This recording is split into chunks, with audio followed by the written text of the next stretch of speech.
Hello, this is Romanosky from the Lug Nuts facility in Calgary.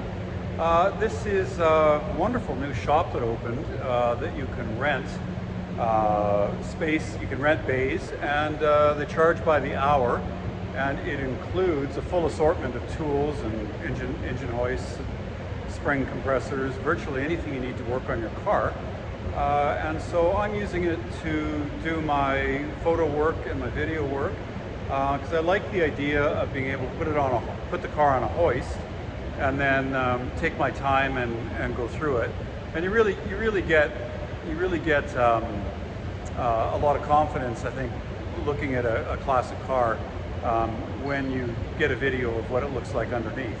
Most of them have shiny paint, and you can't really tell the difference at 72 dpi. So this facility, I think, gives me an opportunity to do a really thorough walk around and commentary on these cars.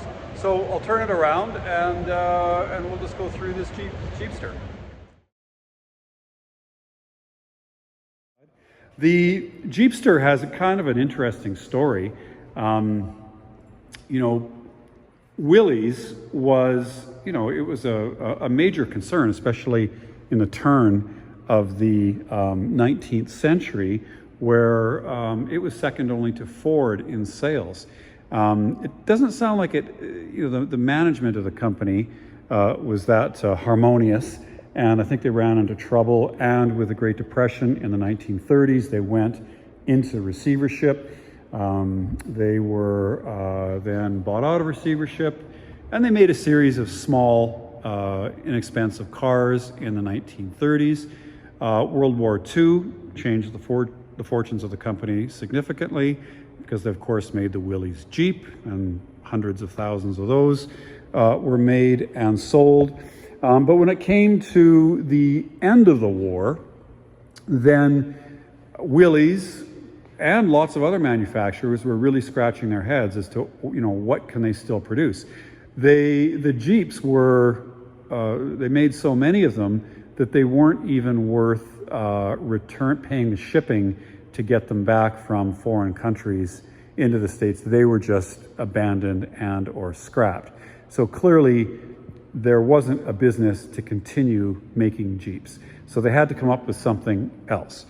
But their entire facility and their engineers and so on production was consumed with wartime production. So they didn't have a lot to start with right after World War II. The same with lots of other companies. BMW started with microcars, Rover, made the Land Rover, and WILLYS was trying to figure out what they could make using existing tooling with as little investment as possible, and something that would find a market. So they hired a young designer that said, okay, come up with some designs that use our existing Jeep chassis. And a young guy named Brooks Stevens submitted some proposals. He got into an interview and was hired, and he came out with 3 designs. One of them was a pickup truck. One of them was what we know now as an SUV, sort of a Jeep front end with an enclosed body and rear door.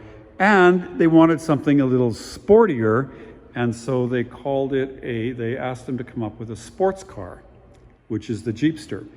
There were some significant design parameters that went along with this. One of them is you had to use the chassis, and that gave you the width, and that gave you approximately the length, and that gave you the height of the cowl.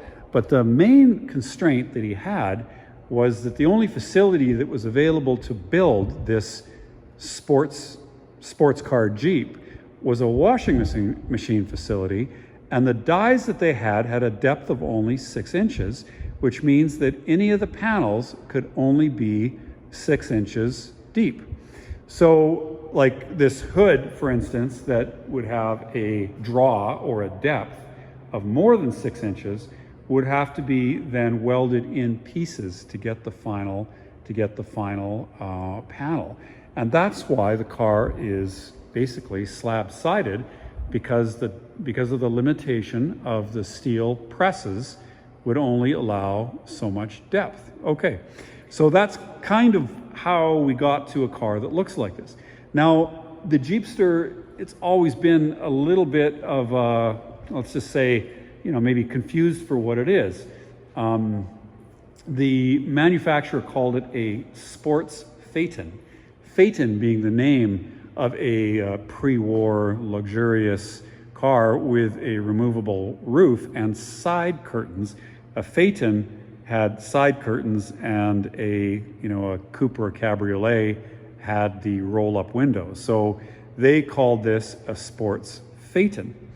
And they showed it in period advertisements, which I can flash up some copies of here. And they showed happy couples going to sporting events, and that was their definition of a sports car, not necessarily something like an MGTC or a Jaguar XK120 that was a sports car in the sense that it was meant to go fast and handle well and be driven to the racetrack and raced and driven home. The American definition of a sports car in the late 40s anyway was, a car to take another couple with, out for a country drive or to a sporting event. Okay, so we have this car. It's in the showrooms. They tool up and they make this car, and they make quite a bit of them. There's a lot of training that they wanted to coach the salesman on how to sell the car. And so they said, okay, well, make sure that you know how to put down the top, and you've done it many times so it looks easy, and you got to coach your customers that this is a sports phaeton and not a sports car. And anyway, it sort of worked. I mean, they sold, I think, close to 20,000 of them, which is a decent number back then. But the VINs and model years were all a bit of a jumble, because I think they made too many cars in 1949 and had a whole bunch of them left over, and so half the cars sold in 1950 were actually 1949s, and there's still some reports of 1948 cars sold in 1950 and 50 cars sold in 1951, and there's inconsistencies with the VINs and where the VIN plates are, and a whole bunch of crazy stuff with this car. And I called the WILLYS experts, WILLYS guys, and talked to them, and they said, oh yeah, some of these have, the VIN stamped in 5 places on the chassis, some have none, some were from this model year, some from other model years, so who knows. That's not unique to WILLYS in 1949. There's many cars like that. And then when they registered the car, they usually registered it when it was sold and not when it was made. Okay, so all that said, this is a 1949. There were different engines.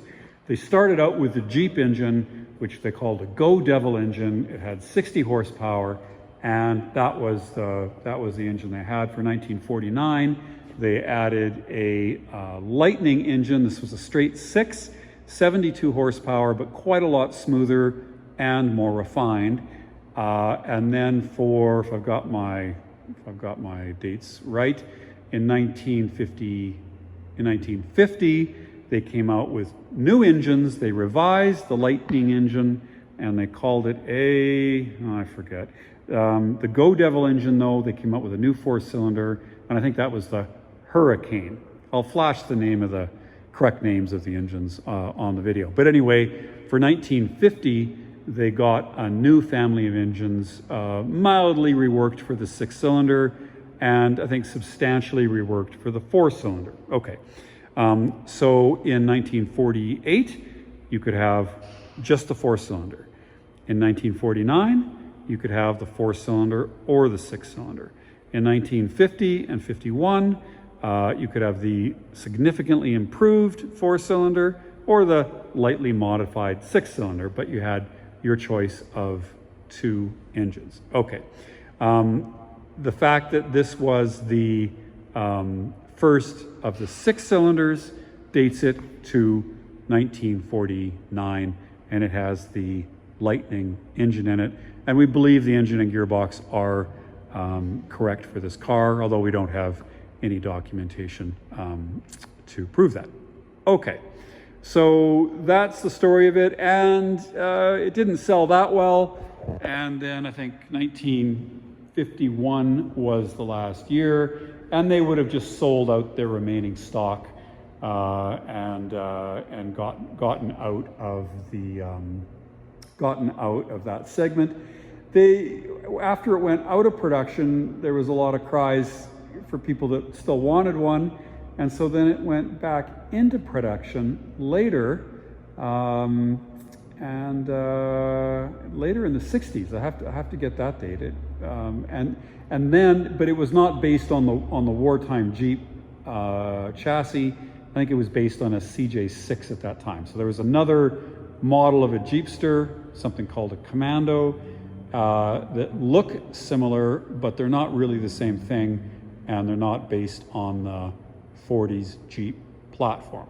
When it came out in 1948, it was expensive, probably because it cost a lot of money to, weld up all the steel body panels, because they really didn't have a press big enough to make these panels efficiently. So there's probably a lot of handwork in it. But anyway, it was expensive. And when they came out with only the 4-cylinder engine, it wasn't that powerful. And it was the same price as a V8 Ford. And it had a little bit of a fiddly top, and it was only 2-wheel drive. So the car was a little bit confused as to what it was. It was expensive, and ultimately it wasn't that successful in the marketplace. In the midst of time, is that the right word? Looking back on it, though, what we see is, okay, so here's what's essentially a utility vehicle, but it is done up in a much more luxurious than you would expect. And in the 40s, cars weren't that luxurious. And so you can see, like, it has, deeply padded, comfortable seats. The engine's very smooth. It's very quiet. The car is very refined. I mean, it makes my Land Rovers look like tractors. We have good quality fittings, and a nice instrument cluster. We have room, in the back for friends. We have a good quality canvas top, and we have something that is quite luxurious and quite refined for the day. So we have got a utility chassis with a fancy, comfortable interior, and something that doesn't have a lot of engine noise or gear whine or transmission noise or whatever. And so what that is, to me at least, is one of the first crossovers, one of the first SUVs, one of the first utility vehicles, something like what the Range Rover was in the 1970s, and really let's call it the grandfather of the Jeep Grand Wagoneer, and the modern luxury SUVs that we have. So I think that even though in the period it was expensive, and it didn't, like I said, didn't really know quite what it was. Was it a sports car? Was it a Jeep? Was it a utility vehicle? Was it a station wagon? Was it a car? I think what we'll see is that they didn't make that many of them. They weren't that valuable, so not too many survive. A lot of them were modified. Fewer and fewer remain. And as we, transition toward electric vehicles, we'll look back at, the history of automobiles as cars as objects, at which cars were historically important, which cars were agents of social change, where is the origin of the SUV, and we'll go back to cars like this. So for a collector, I think it makes sense for its historical significance. It makes sense because it has limited production volume. It is a kind of an interesting footnote in the Jeep history. This is one of the ones with the 6-cylinder engines, and it is an original vehicle, and it's been taken apart and restored, and that's extremely expensive to do these days. And it is not really leaped up in classic car values like just about everything else has. So I think it really makes a smart buy for a classic car. It's an entry-level classic car. It's completely unfussy. it happily motors along at highway speeds. Not too many cars from 1948 or 49 do that. It's comfortable and refined. You can use it every day. The guy who owned it used it every day, drove it through the winter. I mean, it's a usable car. It's got kind of quirky style. You're not going to see too many more of them, and attracts a lot of positive attention. So with that, I think it's a neat car, and we'll go through it and we'll show you what was done to it. We'll show you all the body work that was done. We'll show you underneath the car, and hopefully you'll get a real complete picture of this 1949 WILLYS Jeepster. So this car is owned by a friend of mine who's about my age. We're both in our 50s. And unbelievably, this was his first car. I've talked to a bunch of my car guy friends, and we know lots of people who went out and bought another example of their first car. And we know people who even maybe found their first car after they sold it to somebody else. We don't know of a single person that bought a car new and kept it, for their virtually, for most of their lives anyway. So, so he bought the car when he was, in his late teens, drove it through the winter, and then eventually had it restored, and it was restored in I think late 90s or the early 2000s. It was a body off restoration, so the body was removed. And later in the video, we can see what it looks underneath. And it's very apparent that the car was completely taken apart, and the chassis sandblasted and primed, and there's a layer of undercoat on that and on the bottom of the body as well. The engine was rebuilt, the mechanicals were gone through, the braking system was new, the exhaust is new. So it got a decent quality restoration. I wouldn't say concours, but certainly better than a hobbyist. So somewhere in the middle. Okay. So in the 20 years so he drove the car. He dated his girlfriend in it, became his wife. They moved on. They got other cars, but he kept this just out of sentimentality, and has kept it for 20 years. And now I think they're just realizing that it's just another thing, and they're ready to let it go. So that's how I got the car. The restoration is hasn't really moved in 20 years, and the restoration's holding up very well. The interior is nice. The canvas looks new. It drives well, it runs well, shifts well, it brakes well, like all the mechanicals are good. The only thing really to take away from the car is that, the 20-year-old paint has started to crack.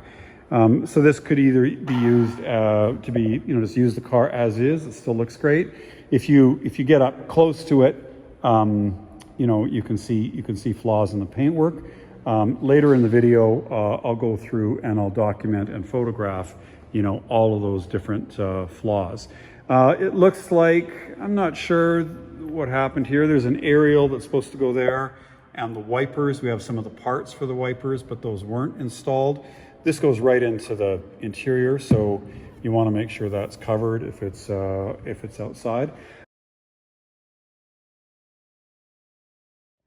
All right, well, what can we see? Well, we have this unusual transverse leaf spring, which was, I think, fairly common in the 1950s. I know a Panhard had it, what other car had a transverse leaf spring? A couple others I can't really bring to mind right now, but it was a reasonably common design in the 1940s and 1950s. Okay, so let's have a look at the chassis, and the chassis looks pretty good. It's got a coat of undercoat on it, but there doesn't look to be any soft areas at all, and the edges of the metal are still crisp and so on. The sills look good. The chassis rails look straight. I don't see any oil that's leaking. It does have oil in it. I checked, but it isn't leaking. And it all looks pretty good. Of course, this car is restored. The body was taken off, and you can see that the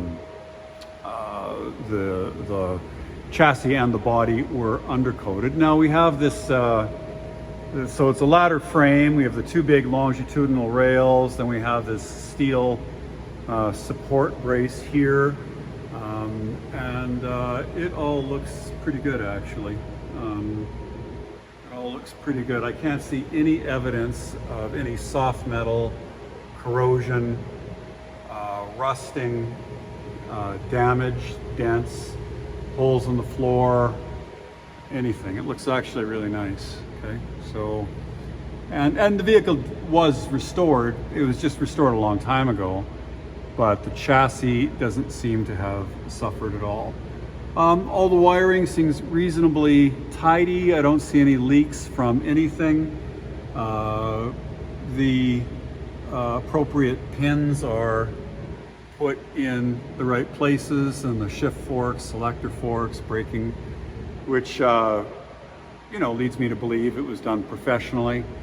All the bolts are the same length. The boots aren't split on the ball joints. The brake lines look they would be all new. There's no rust on the other side of the bumper. And what else can we see? Gearbox and the drive shaft looked in nice shape. We have conventional longitudinal leaf springs for the rear axle. And it's a rear-wheel drive only car. There's no transfer box in there. And we see the muffler is new. And let's go back here. The rear seat area looks good. There's no damage to the pickup points, to the suspension. No corrosion, or at least any advanced corrosion with the rear brakes. The gas tank looks good. There's no leaks, there's no gas smell. Springs look good. There's the rear bumper. And well, it looks pretty tidy underneath. I don't know what else you would expect out of a car that was restored 20 years ago. Obviously, it hasn't really been driven since then.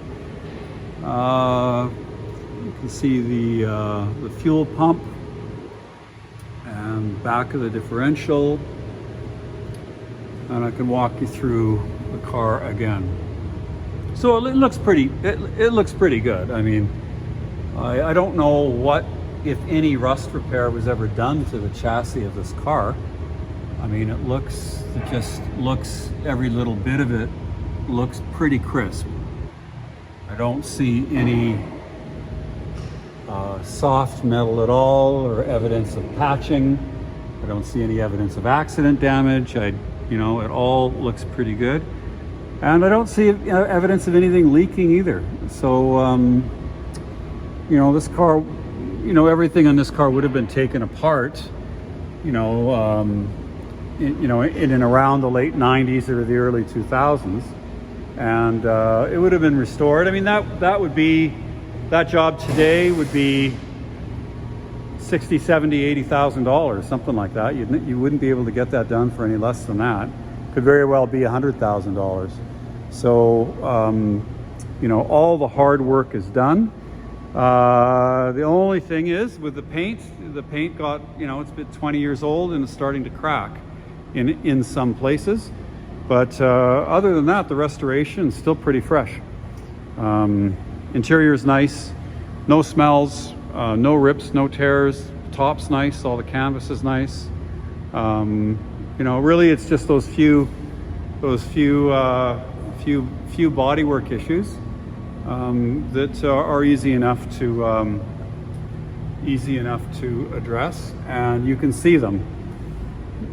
So in that respect, this car is kind of better the closer you have a look at it, at least when you go underneath it. Okay, so we'll take it off the hoist.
Lawrence Romanosky from Calgary, Canada. Please like and subscribe.